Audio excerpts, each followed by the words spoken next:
The action thriller series The Continental, from the world of John Wick, or just The Continental, on Peacock, was created for television by Sean Simmons, Kirk Ward, and Greg Coolidge. It is a prequel spin-off to the main John Wick films, in which Keanu Reeves plays the title character. Set in the 1970s, The Continental follows Winston Scott, Wick's close ally, as he ascends to prominence and endures a demanding and emotionally exhausting path to become the hotel's manager. In the first episode, viewers are introduced to young Winston, who sets off on a quest to defend his brother Frankie from heinous assassins and crooks after Frankie pilfers an important item belonging to the Continental. If you're trying to find out what happened to the brothers and where the lost object is, here is everything you need to know about the ending of the Continental Episode 1. Spoilers ahead.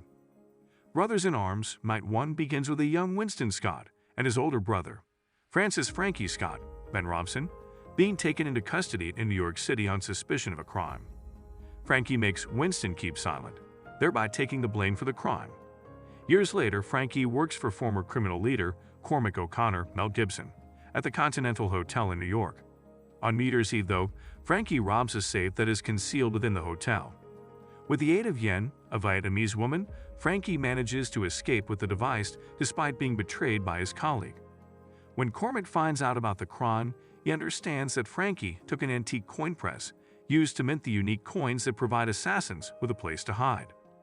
Winston, meanwhile, is scheming his way into launching a parking lot company while working in finance in London, United Kingdom. But Cormac's men abduct him and drag him to New York. After Cormac admits that Frankie took something from him, he insists that Winston track down his brother and get the item back. Winston is taken out of the hotel by a young Charon and claims to have severed his relationship with his brother years ago. When Winston tries to find Frankie, he runs into Uncle Charlie, who points him in the direction of the Chinatown Dojo, which is Frankie's last known location. The adjudicator questions Frankie's companion about the whereabouts of the coin press in another scene. The adjudicator's goon tortures the companion when he doesn't divulge the location of the thing. On the other hand, while being followed by KD and Mayhew, police officers Miles and Lou become embroiled in a disastrous arms trade. After the buyer leaves the property, KD follows him to the Continental, but Mayhew stops her before she can go inside. KD goes to the hotel later and learns of its peculiar practices before leaving without warning.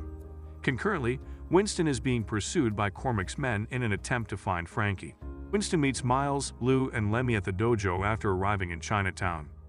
Miles says that during the Vietnam War, he and Frankie were in the army. Once they were back in New York, they collaborated on an illicit armaments trade. But Miles felt deceived when Frankie left the gang to work for Cormac. Because Frankie repeatedly saved his life during the battle, Miles is able to assist Winston. Consequently, he leads Winston to the theater that used to be Frankie and Winston's hangout.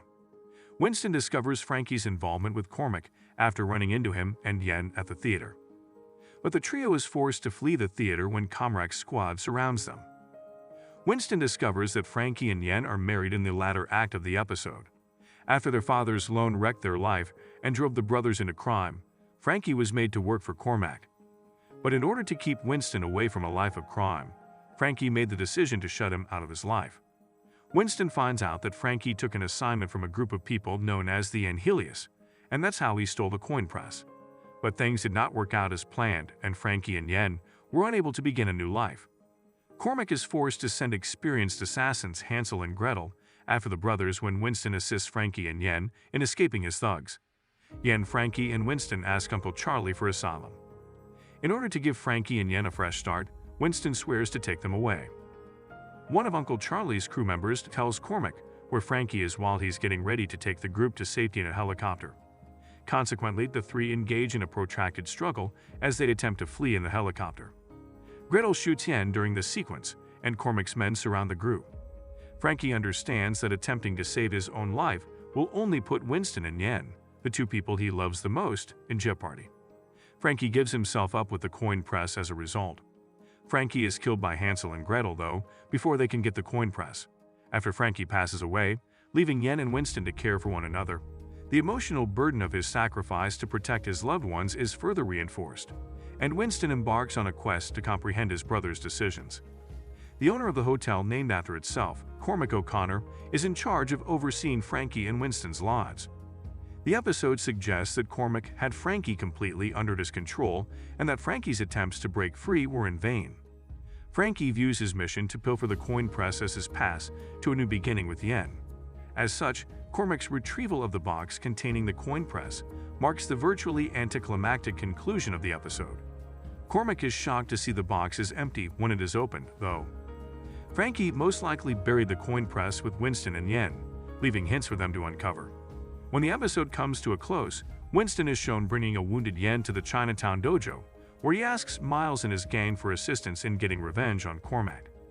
With Frankie dead and the coin press still missing, Cormac and Winston's argument is going to get much worse. Winston's ambition to exact revenge for his brother's passing would eventually propel him to the position of general manager at the Continental. It remains to be seen, though, what emotional toll Winston must pay along the way.